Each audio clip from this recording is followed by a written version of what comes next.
ইরাকের রায় শহরের বাদশার কাছে একজন ভিক্ষুক সাহায্য চাইলেন।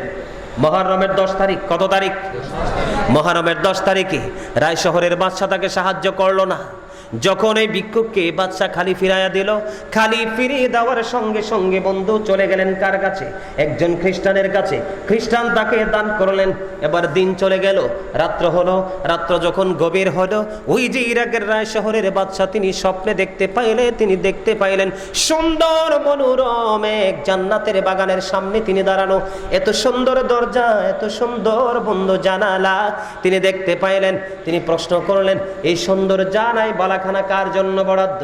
এবার একজন প্রশ্ন উত্তর দিয়ে দিলেন, এই বালাখানা তোমার জন্য বরাদ্দ ছিল, কিন্তু এই বালাখানার মালিক হয়ে গেছেন আরেকজন। কই কিভাবে?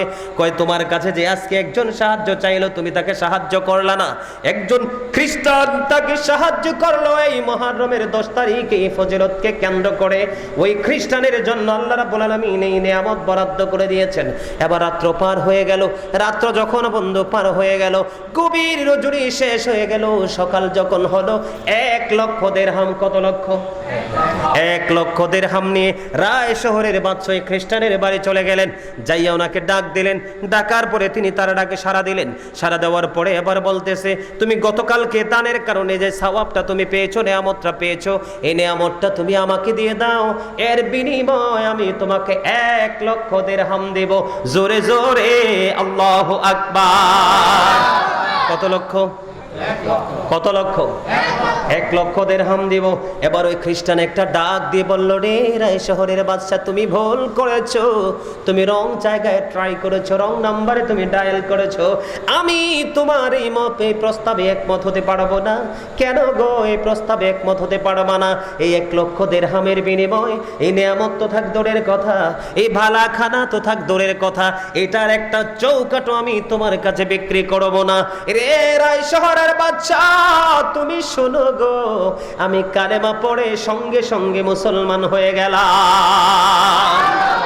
শুধু এই মুহররমের 10 তারিখে দানের কারণে, দানের ফজিলত। বলে হুজুর, ওই খ্রিস্টান কেন মুসলমান হলো?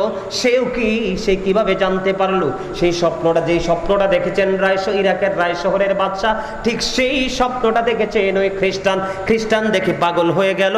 পাগল হয়ে তিনি ওই বাদশার উপস্থিতিতে তিনি কালেমা পড়ে মুসলমান হয়ে যায়।